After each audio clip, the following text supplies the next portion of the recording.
देख रहे हैं डार्क राजकुमार के साथ। तो चलिए बढ़ते हैं आज की कहानी की ओर। दोस्तों, आज की कहानी है रमन की, जो एक टैक्सी ड्राइवर है। रमन ने एक ऐसी घटना का सामना किया जिससे शायद आज की दुनिया में मानना मुमकिन नहीं है।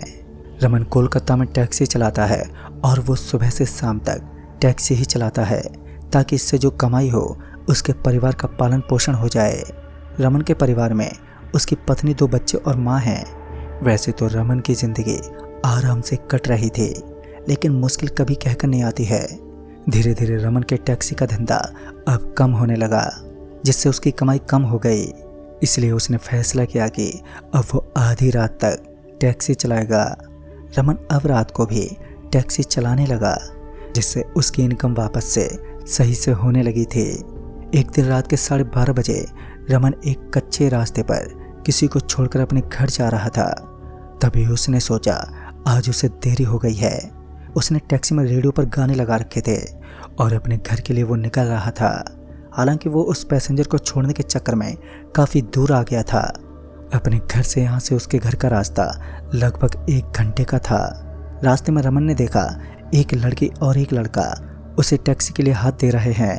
तभी रमन ने सोचा इतनी रात को ये दोनों इस रास्ते पर क्या कर रहे हैं और इनको कहाँ पर जाना होगा। ये सोचकर उसने टैक्सी उन दोनों के पास ले जाकर रोक दी। तभी उसने देखा कि लगभग दोनों की उम्र 23 या 24 की होगी। लड़की ने अपना मुंह बांध रखा था और उसने उन दोनों से पूछा आपको कहाँ पर जाना है। तभी लड़के ने वो जगह बताई जहाँ उन्हें जाना था। वो जगह रमन के घर की तरफ ही थी, इसलिए उसने उन दोनों को बिठा लिया। और तभी उसने रास्ते में उन दोनों को पूछा आपको कहाँ जाना है, लेकिन दोनों में से कोई कुछ नहीं बोला। फिर रमन ने भी कुछ नहीं पूछा। उसने उन दोनों को उनकी बताई जगह पर उतार दिया और घर पर चला गया। अगले दिन सुबह जब उसने न्यूज़पेपर देखा तो न्यूज़पेपर देखते ही उसकी आंखें फटी की फटी रह गईं, क्योंकि न्यूज़पेपर में उसने देखा कि 2 कपल ने सुसाइड कर ली है। हालांकि वो लड़की तो नहीं पहचान पाया, लेकिन लड़का वही था जिसको उसने रात में अपनी टैक्सी में बिठाया था। रमन को बहुत बुरा लगा। उसने अपनी फैमिली को भी ये बात बताई तो किसी ने पूछा कि उन्होंने कैसे सुसाइड की। तो रमन बोला ये तो नहीं लिखा है, लेकिन उनकी लाश मिली है। अब रमन उस बात को भूल गया था और उसे 10 दिन हो गए थे। एक दिन रमन फिर उसी कच्चे रास्ते पर किसी को छोड़ने गया था। वो रास्ता एयरपोर्ट की तरफ जाता था, लेकिन रमन आते टाइम हमेशा शॉर्टकट कट लेता था। उस दिन भी वो किसी को छोड़कर आ रहा था और उस दिन भी रात के 11:30 बज गए थे। उस दिन की तरह आज भी वो टैक्सी में गाने लगाकर आ रहा था। तभी उसने देखा कि आज भी एक लड़का और लड़की उसे टैक्सी के लिए हाथ दे रहे हैं, लेकिन आज लड़का और लड़की ने दोनों ने मुंह बांध रखा है। रमन ने उनके पास जाकर टैक्सी रोकी। तभी रमन ने देखा कि ये दोनों तो बिल्कुल उन दोनों जैसे ही लग रहे थे। तभी रमन ने उनसे पूछा कहाँ पर जाना है। तो उन दोनों ने भी वही जगह बताई जो उस दिन उन दोनों ने बताई थी। रमन को ये थोड़ा अजीब लगा, तो उसने बोला ए लड़के, आपने मुँह से ज़रा कपड़ा हटाना। तो उस लड़के ने गर्दन हिलाकर मना कर दिया। तो रमन बोला अगर मुंह नहीं दिखाओगे तो मैं नहीं बिठाऊंगा। ऐसा बोलकर रमन अपनी टैक्सी वहाँ से लेकर जाने लगा, क्योंकि उसे अजीब तो पहले ही लग रहा था। तो रमन ने टैक्सी की स्पीड बढ़ा ली और चलने लगा। तभी उसने अपनी टैक्सी के कांच में देखा कि उसके पीछे वाली सीट पर वो दोनों लड़का लड़की बैठे हैं। ये देखकर तो रमन की आंखें बाहर आ गईं और उसे कुछ भी समझ में नहीं आया कि वो दोनों उसकी टैक्सी के अंदर कहाँ से आ गए। उसने अपनी टैक्सी को अचानक से रोक दिया और उससे उतर गया। वो दोनों लड़का लड़की भी उसकी टैक्सी से नीचे उतर गए। उन दोनों को भी टैक्सी से उतरता देखकर रमन सामने की तरफ भागने लगा कि तभी अचानक से वो दोनों उसके सामने आकर खड़े हो गए। रमन के पैर एक जगह पर रुक गए। उसे कुछ भी समझ नहीं आ रहा था और उसका शरीर डर के मारे कांप रहा था। उसके चारों ओर उसे अंधेरे के अलावा कुछ भी दिखाई नहीं दे रहा था, बस अंधेरा ही था। और किसी इंसान तो क्या, पक्षी की भी आवाज़ उसे सुनाई नहीं दे रही थी। उसे एक पल के लिए तो लगा कि आज उसका आखिरी दिन है। फिर उसने हिम्मत की और उन दोनों से पूछने लगा कि तुम हो कौन। उन दोनों ने अपने चेहरे से कपड़ा हटाया तो रमन के तो होश ही उड़ गए, क्योंकि वो दोनों लड़का लड़की वही थे जिनकी कुछ दिनों पहले अखबार में खबर आई थी कि उनकी मौत हो चुकी है। अब तो रमन के रोंगटे खड़े हो गए थे, क्योंकि जो लोग कुछ दिनों पहले मर चुके थे अब वो दोनों उसके सामने खड़े थे। वो दोनों उससे कहने लगे कि अरे आप टैक्सी से क्यों उतर गए? हमें सुबह होने से पहले वहाँ पर पहुँचना है, आप जल्दी से हमें वहाँ पर छोड़ दीजिए। तो रमन घबराता हुआ धीमी आवाज़ में उनसे पूछता है कि आपको वहाँ पर क्यों जाना है? तो वो लड़की कहती है कि उस जगह के अलावा अब हम और कहीं पर जा भी नहीं सकते। तो रमन उनसे कहता है कि मुझे आपकी बात समझ में नहीं आ रही है।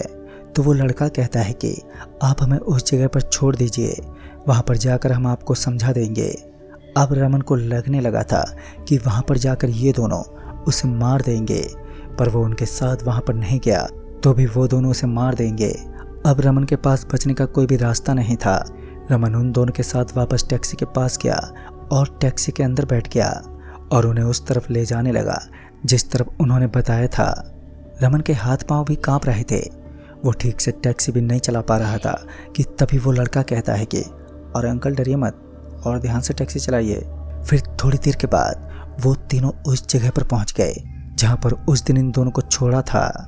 वहां पर जाकर वो दोनों टैक्सी का दरवाजा खोले बिना ही उसके आर पार होकर बाहर निकल गए। अब उन्हें इस तरह देखकर तो रमन तो डर के मारे पसीने से गीला हो गया और अब उसके कदम भी आगे की ओर नहीं बढ़ रहे थे। फिर रमन ने थोड़ी हिम्मत दिखाई और कहने लगा कि उस दिन आप दोनों ने सुसाइड क्यों किया था?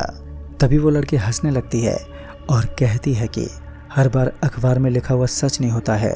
फिर वो लड़की कहती है कि हम दोनों 5 साल से एक दूसरे से प्यार करते हैं और शादी के लिए अपने घर वालों से जब बात की तो उन्होंने मना कर दिया।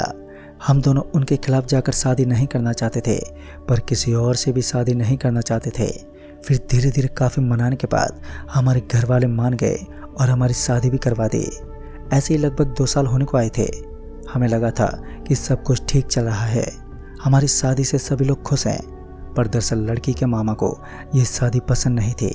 इस कारण उस रात को उनके मामा उन दोनों को कहते हैं कि वो किसी मुसीबत में फंस चुके हैं। तो वो दोनों उसकी मदद के लिए वहाँ पर गए थे और जैसे ही वो वहाँ पर पहुँचे तो उस लड़की के मामा ने उन दोनों को नीचे खाई में धक्का दे दिया था, जिससे उनकी मौत हो चुकी थी।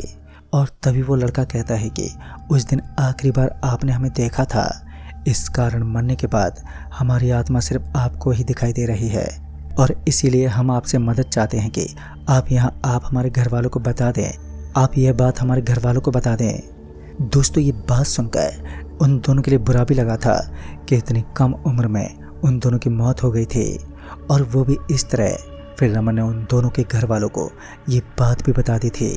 उस दिन रमन को एक पल के लिए तो ऐसा लगा था कि वो दोनों उसे मारने के लिए आए हैं, पर हर कोई इंसान बुरा नहीं होता है और फिर उसकी किस्मत भी शायद अच्छी थी, इस कारण भी उस दिन वो बच गया था और उसके बाद से उसने रात में टैक्सी चलाना बंद कर दिया था। उसे लग रहा था कि उस दिन तो वो अच्छे लोग थे, पर अगर कोई और दिन वो सच में किसी मुसीबत में ना फंस जाए, इस कारण से उसने रात में टैक्सी चलाना बंद कर दिया था। अब वापस से उसकी लाइफ पहले की तरह नॉर्मल चलने लगी थी, तो वो पहले की ही तरह अब खुश रहने लगा है। तो दोस्तों इस कहानी में बस इतना ही। तब तक के लिए बाय एंड टेक केयर।